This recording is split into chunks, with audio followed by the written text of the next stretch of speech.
Assalamualaikum warahmatullahi wabarakatuh. Perkenalkan, saya Nisa Triwidianingsi dengan nomor induk mahasiswa 211201004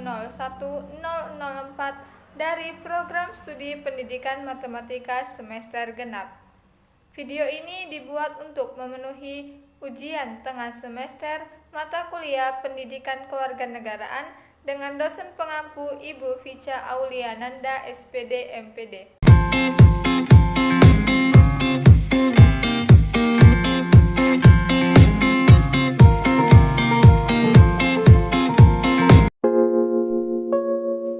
Tekan tombol like, share, dan subscribe. Nyalakan lonceng notifikasi Anda. Video ini berisi tentang jawaban dari soal-soal yang telah diberikan pada mata kuliah Pendidikan Kewarganegaraan. Yang pertama yaitu mengapa dan untuk apa mata pelajaran Pendidikan Kewarganegaraan diberikan di SD atau Madrasah Ibtidaiyah. Mata pelajaran Pendidikan Kewarganegaraan memiliki peran dalam proses pembudayaan dan pemberdayaan peserta didik sepanjang hayat melalui pemberian keteladanan dan pengembangan kreativitas peserta didik dalam proses pembelajaran. Maka dari itu, mata pelajaran Pendidikan Kewarganegaraan sangatlah penting diberikan untuk tingkat SD atau Madrasah Ibtidaiyah sebagai bekal dasar untuk membangun manusia yang berbudi pekerti luhur. Mata pelajaran Pendidikan Kewarganegaraan merupakan mata pelajaran yang memfokuskan pada pembentukan warga negara yang memahami dan mampu melaksanakan kewajiban serta hak-hak untuk menjadi warga negara Indonesia yang cerdas, terampil, dan berkarakter yang diamanatkan sesuai oleh Pancasila dan Undang-Undang Dasar tahun 1945. Mata pelajaran Pendidikan Kewarganegaraan mempunyai tujuan untuk peserta didik agar memiliki kemampuan yang pertama berpikir secara kritis, rasional, dan kreatif dalam menanggapi isu tentang kewarganegaraan. Yang kedua, berpartisipasi secara aktif dan bertanggung jawab dan bertindak secara cerdas dalam kegiatan bermasyarakat, berbangsa, bernegara, dan anti korupsi. Yang ketiga, berkembang secara demokratis dan berkembang secara positif untuk membentuk diri berdasarkan karakter-karakter masyarakat Indonesia agar dapat hidup bersama dengan bangsa-bangsa lainnya. Yang keempat, berinteraksi dengan bangsa-bangsa lain dalam percaturan dunia secara langsung maupun tidak langsung dengan memanfaatkan teknologi informasi dan komunikasi. Soal yang kedua, berikan 2 alasan bahwa PKN sebagai pendidikan nilai dan moral.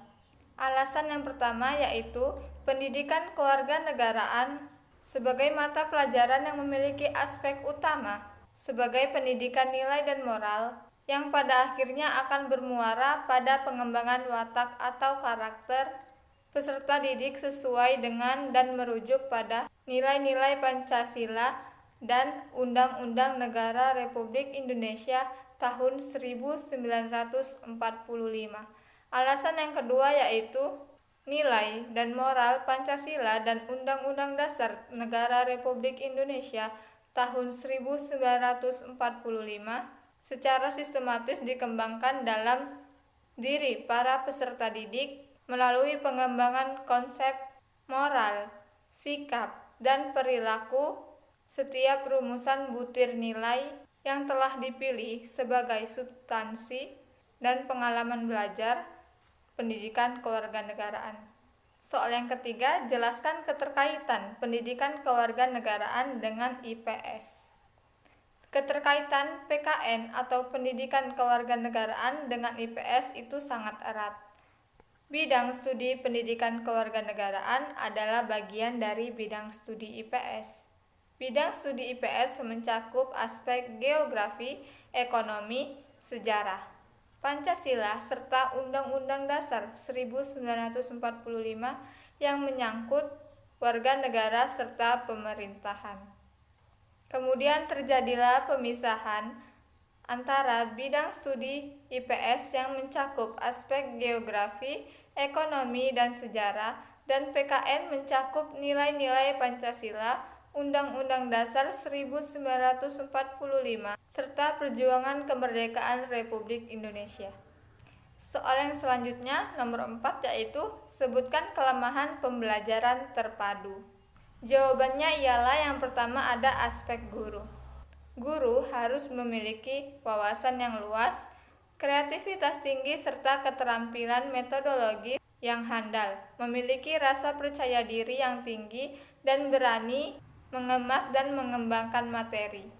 Secara akademik, guru dituntut untuk terus menggali informasi ilmu pengetahuan yang berkaitan dengan materi yang akan diajarkannya, dan harus banyak membaca buku agar penguasaan bahan ajar tidak hanya berfokus pada bidang kajian tertentu.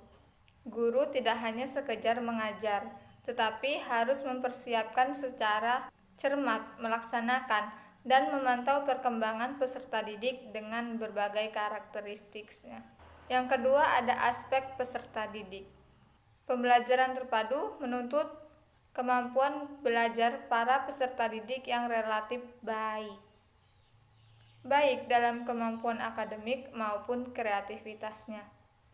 Hal itu terjadi karena model pembelajaran terpadu menekankan pada kemampuan mengurai, kemampuan menghubung-hubungkan, kemampuan menggali, dan kemampuan menemukan.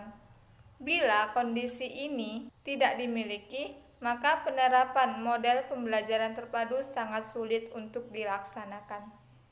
Yang ketiga ada aspek sarana dan sumber pembelajaran.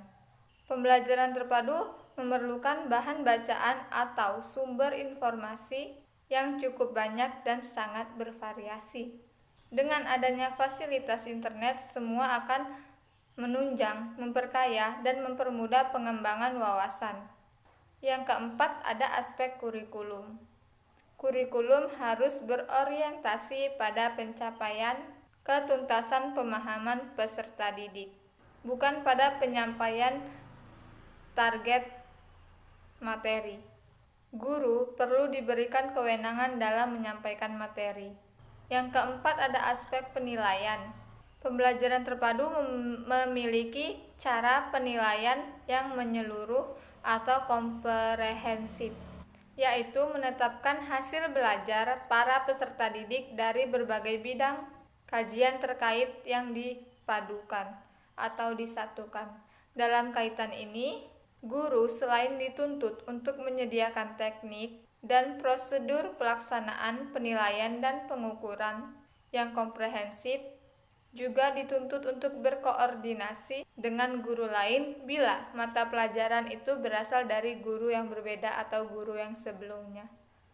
Yang keenam ada suasana pembelajaran. Pembelajaran terpadu berkecenderungan mengutamakan salah satu bidang kajian dan mengutamakan tenggelamnya bidang kajian yang lain. Dengan kata lain, pada saat mengajarkan sebuah tema, maka guru berkecenderungan untuk menekankan atau mengutamakan substansi gabungan tersebut sesuai dengan pemahaman, selera, dan latar belakang pendidikan guru itu sendiri. Soal yang terakhir ada jelaskan bagaimana cara melestarikan budaya daerah dan budaya nasional. Yang pertama caranya yaitu dengan pelajari budaya daerah dan nasional. Kita dapat mempelajari budaya daerah dari banyak hal, seperti buku, surat kabar, internet, atau langsung berkunjung ke tempatnya. Pengetahuan mengenai budaya mampu membuat budaya yang dimiliki akan tetap terjaga dalam jangka waktu yang lama. Yang kedua, ikuti kegiatan budaya. Caranya dengan bergabung menjadi peserta dan ikut melaksanakan atau melakukan budaya tersebut, atau dengan melihat dan mengamati orang-orang yang melakukan budaya tersebut. Yang ketiga, mengajarkan budaya kepada orang lain.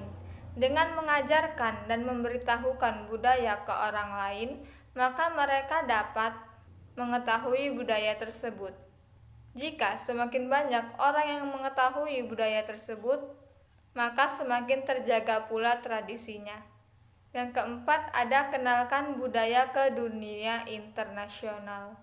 Dengan membagikan potret atau video budaya daerah dan budaya nasional ke media sosial, maka orang-orang baik dalam negeri maupun luar negeri akan banyak yang melihat budaya yang kamu unggah dan mereka akan mengetahui budaya tersebut. Yang kelima, buatlah budaya sebagai identitasmu. Bangun rasa bangga ketika mengenalkan atau menggunakan budayamu. Sekianlah video dari jawaban soal UTS yang telah diberikan pada mata kuliah Pendidikan Kewarganegaraan. Sebelumnya saya mengucapkan terima kasih kepada Ibu Vica Auliananda SPD dan terima kasih kepada teman-teman yang telah melihat video ini. Jangan lupa tekan tombol like, share, dan subscribe. Tunggu video saya berikutnya. Assalamualaikum warahmatullahi wabarakatuh.